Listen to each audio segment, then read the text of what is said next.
যুদ্ধের সময় রোমান সৈন্যরা শত্রুর দিকে প্রথমে বর্শা ছুড়ে মারতেন, এরপর লড়াই করতেন তরবারি দিয়ে। নিজেদের রক্ষার জন্য হাতে কাঠের ঢাল, মাথায় কাঠের হেলমেট এবং গায়ে বর্ম পরতেন তারা। চলুন এবার জেনে নেওয়া যাক রোমান সাম্রাজ্যের অজানা 10টি তথ্য। খ্রিস্টপূর্ব 753 সালে রোম প্রতিষ্ঠা করেন রাজা রোমুলাস। তিনি ছিলেন রোমের প্রথম রাজা। কয়েকশো বছরের মধ্যে এটি একটি ধনী ও শক্তিশালী রাষ্ট্র হিসেবে বেড়ে ওঠে। 117 খ্রিস্টাব্দের মধ্যে রোমান সাম্রাজ্যের অন্তর্ভুক্ত হয় সম্পূর্ণ ইতালি, ভূমধ্য সাগরের চারপাশের সব অঞ্চল এবং ইংল্যান্ড, ওয়েলস ও স্কটল্যান্ডের কিছু অংশ সহ ইউরোপের বেশিরভাগ এলাকা।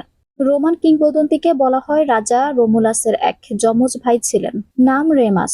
ছোট দুই ভাইকেই এক জঙ্গলাকীর্ণ স্থানে ফেলে যাওয়া হয়। পরে সেখানে গড়ে ওঠে রোম। নেকড়ের কাছে বড় হন তারা।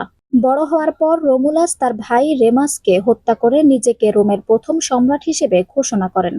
শক্তিশালী সেনাবহরের মাধ্যমে রোমানরা আরও ভূমি দখল করে বিশাল এক রাজ্য তৈরি করেছিল। বলা হয়ে থাকে রোমান সেনারা প্রতিদিন প্রায় 40 কিলোমিটার পথ পাড়ি দিতে পারতেন। যুদ্ধের সময় রোমান সৈন্যরা শত্রুর দিকে প্রথমে বর্শা ছুড়ে মারতেন, এরপর লড়াই করতেন তরবারি দিয়ে।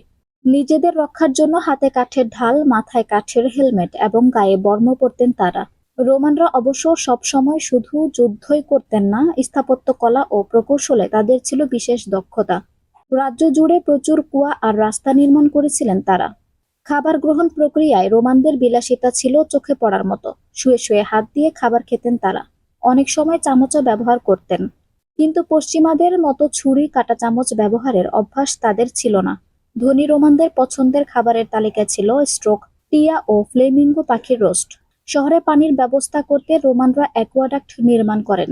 অ্যাকোয়াডাক্ট হলো ব্রিজ ও পানির চ্যানেলের নেটওয়ার্ক।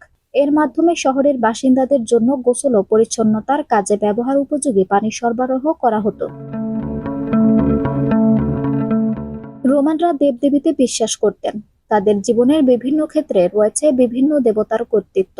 যেমন নেপচুন ছিল সমুদ্রের দেবতা। সাগর থেকে যেন কোনো ক্ষতি না হয় সেজন্য তারা নেপচুনের কাছে প্রার্থনা করতেন। দেবতার সম্মানে নির্মাণ করতেন মন্দির। বিভিন্ন জায়গা থেকে মানুষ নির্দিষ্ট দেবতার প্রতি ভক্তি শ্রদ্ধা জানাতে আর প্রার্থনা করতে আসতো।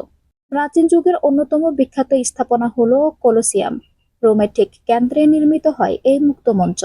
বিভিন্ন খেলা অনুষ্ঠান কিংবা গ্ল্যাডিয়েটরদের যুদ্ধ দেখতে কলোসিয়ামে ভিড় জমাতেন রোমান নাগরিকরা। আঞ্জুম হক আরবি, টাইম নিউজ ডেস্ক।